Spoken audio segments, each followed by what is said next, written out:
اب دوسرا جملہ یاد کرنا ہے، ہر عبادت میں تعظیم ہے، ہر عبادت میں کیا ہے؟ مگر ہر تعظیم عبادت نہیں ہے، یہ بھی یاد کرنا ہے آپ نے۔ یہ دو باتیں یاد ہوں گی، آپ کے ذہن میں خود بخود بہت سارے مسئلے حل ہو جائیں گے۔ قومی ترانہ کھڑے ہو کے پڑھتے ہیں، جھنڈا لہراتے ہیں، تعظیم ہے یا نہیں ہے؟ کیا وہ عبادت ہو گئی؟ اونچی نہیں۔ آپ اپنے جھنڈے کو مقدس کہہ لیں کہ یہ مقدس جھنڈا ہے، وطن کی محبت میں وطن کی عزت کرتے ہوئے آپ اپنے جھنڈے کو اہمیت دے دیں، تو کیا یہ عبادت ہے؟ اونچی نہیں۔ آپ نے جان دیا۔ جھکنا، انحناء عربی میں کہتے ہیں، جھکنا۔ اللہ کے سوا کسی کے لیے جھکنا نہیں چاہیے۔ مسئلہ یہ سمجھایا جاتا ہے۔ میں نے یہ سب کچھ اپنی کتابوں میں لکھا ہے، مگر آپ لوگ پڑھتے نہیں ہیں، اس لیے مجھے بار بار دہرانا پڑتا ہے۔ اللہ کے سوا کسی کے لیے جھکنا نہیں چاہیے۔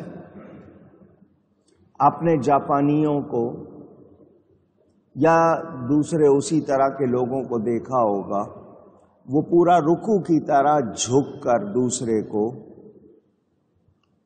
گریٹ کرتے ہیں۔ آپ کو ہم سلام کرتے ہیں، وہ باقاعدہ رکوع کی طرح جھک جاتے ہیں ان کے ہاں۔ ہمارے ہاں اس طرح کسی کے لیے جھکنا جائز نہیں ہے۔ رکوع کی حالت بن جائے، سجدے کی حالت بن جائے، کسی کے لیے اس طرح جھکنا جائز، مگر کچھ کام ہے جو جھکے بغیر ہوں گے نہیں۔ اب یہ تو پتہ چل گیا کہ جھکنا اس طرح جائز نہیں، مگر جو کام جھکے بغیر ہو نہیں سکتے، تو اب دھیان سے سنیں، اس میں جھکے اس لیے نہیں کہ عبادت یا تعظیم کر رہے ہیں، بلکہ وہ کام جھکے بغیر ہو سکتے نہیں۔ مثال کے طور پر ماں کے قدموں کو چومنا، جھکے بغیر کر سکتے ہیں ایسا کام؟ پوچھ رہا ہوں۔ تو مقصد جھکنا نہیں ہے، مقصد ماں کے قدموں کو بوسہ دینا ہے، اور اس کے لیے جھکے بغیر یہ کام ہو سکتا نہیں، تو کیا وہ جھکنا بھی منع ہوگا؟ انما الاعمال بالنیات، میرے آقا نے پہلے ہی فرما دیا، اعمال نیتوں کے ساتھ ہے، عملوں کا دار و مدار۔ صاحب النعل، جوتیوں والے، ترجمہ یہ ہوگا، یہ ایک صحابی کا لقب ہے۔ ان کو کوئی نام سے پکارتا تو ان کو اچھا نہیں لگتا تھا، ان کو صاحب النعل کہتے تھے، وہ بڑے خوش ہوتے تھے۔ کیوں؟ انہوں نے اپنی عادت بنا لی تھی، نبی کریم صلی اللہ علیہ وآلہ وسلم جب کبھی مسجد میں تشریف لاتے، وہ آگے بڑھ کے جھک کر نبی کے قدموں سے جوتیاں لیتے تھے، اور یہ کام جھکے بغیر نہیں۔ حضور کی مبارک جوتیاں لیتے، ایک اپنی دائیں آستین میں ڈال لیتے، ایک بائیں آستین میں ڈال لیتے۔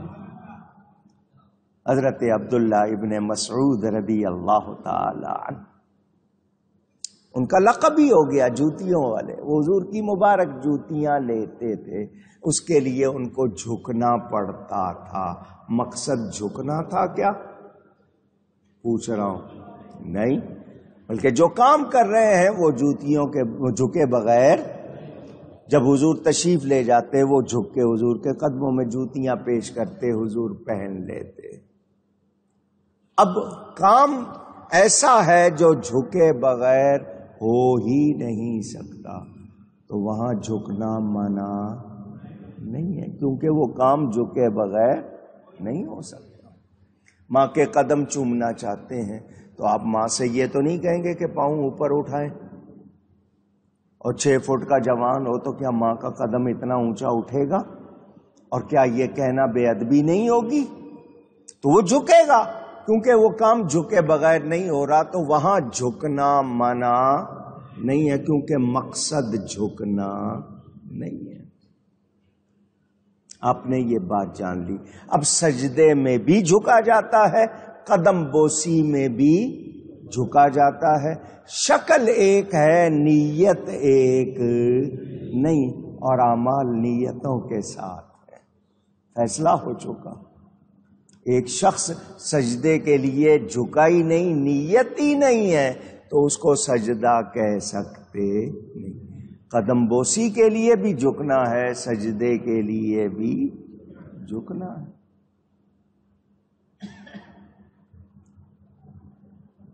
میں اس لیے بتا رہا ہوں کہ فرق نہیں کریں گے تو زندگی کیسے گزاریں گے؟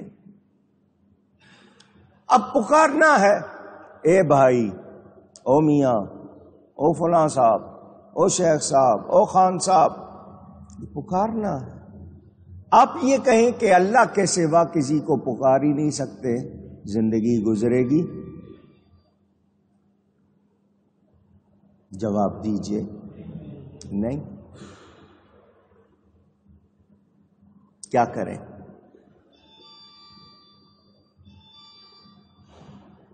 کون صاحب ہیں یہ؟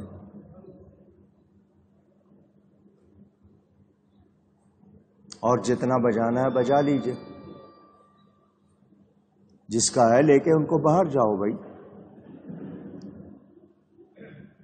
اللہم صلی علی سیدنا و مولانا محمد و بارک وسلم۔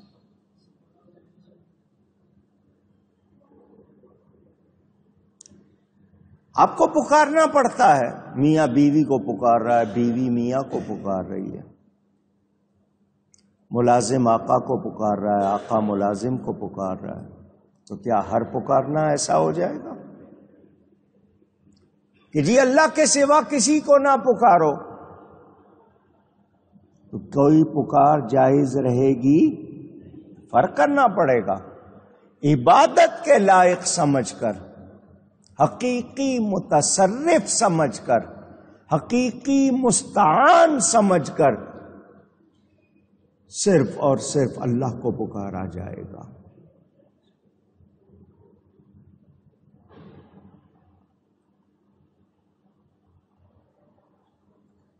اللہ کے سوا کسی کو عبادت کے لائق سمجھ کر، حقیقی مددگار سمجھ کر، حقیقی متصرف سمجھ کر پکارا نہیں جا سکتا۔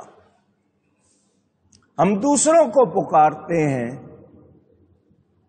کسی کو پیارا سمجھ کے پکارتے ہیں، کسی کو کسی اور طرح پکارتے ہیں، لیکن فرق کرنا ہوگا۔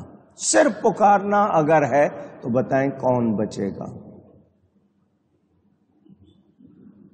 یہ لوگ خود بھی پکار رہے ہیں، ان کا کوئی بولنے والا آئے گا، اے لوگو، تو تم نے پکارا یا نہیں پکارا؟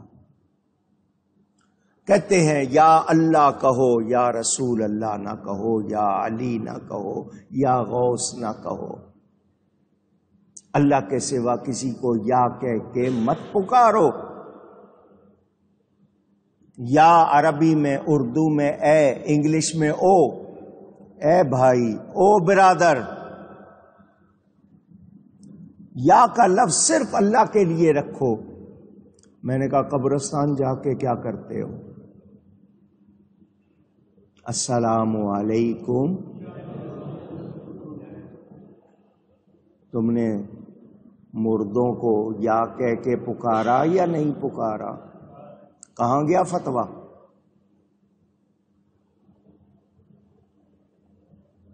قریب سے پکارو، دور سے نہ پکارو۔ یہ ہیر پھیر کہلاتے ہیں۔ کیا کہلاتے ہیں؟ پہلے کہا پکارنا نہیں، پھر کہا نہیں نزدیک سے پکار لو، دور سے نہ پکارو، پھر کہا زندہ کو پکار لو، مردے کو نہ پکارو۔ یہ ہیر پھیر ہے، اور اس کی زد میں خود آتے ہیں، ان کی کتابیں بھری ہوئی ہیں۔ چونکہ بنیاد صحیح نہیں رکھی تو عمارت صحیح بن سکتی نہیں۔ ہمارا یہ کہنا ہے کہ عبادت کے لائق سمجھ کر اللہ کے سوا کسی کو نہیں پکارنا، حقیقی مددگار سمجھ کر اللہ کے سوا کسی کو نہیں پکارنا، متصرف قوت سے حالت بدل دینے والا، اللہ کے سوا کسی کو حقیقی متصرف سمجھ کر پکارنا نہیں۔ اگر ہر پکار کے لیے کہو گے تو تم تو زندگی نہیں گزار سکتے۔ پھر قرآن پڑھو، یا ایھا الکافرون قرآن میں ہے یا نہیں ہے؟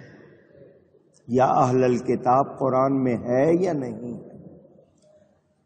پانی کو، آسمان کو یا کہہ کے پکارا، وقیل یا ارض ابلعی ماءکی ویا سماء، اور کس کس کو یا کہہ کے پکارا؟ قرآن پڑھو، مگر تمہیں سمجھنے کی توفیق نہیں، کیونکہ اللہ ہی نے فرمایا اسی قرآن سے بہت سے لوگ ہدایت پاتے ہیں، اسی قرآن سے بہت سے لوگ گمراہ ہوتے ہیں، سب کا حال ایک جیسا نہیں۔ قرآن سے فائدہ کون؟ جو پہلے نبی کو نور مان کر نور مانگتے ہیں اور پھر اس نور کی روشنی میں قرآن پڑھتے ہیں، ان کو قرآن فائدہ دیتا ہے۔ جو نبی کو نور مانتے ہی نہیں، نہ نور مانتے ہیں نہ مانگتے ہیں، پھر ان کو قرآن کہاں سے فائدہ دے؟ غلط ترجمہ کریں گے، غلط تفسیر کریں گے، خود بھی گمراہ ہوں گے، دوسروں کو بھی گمراہ کریں گے۔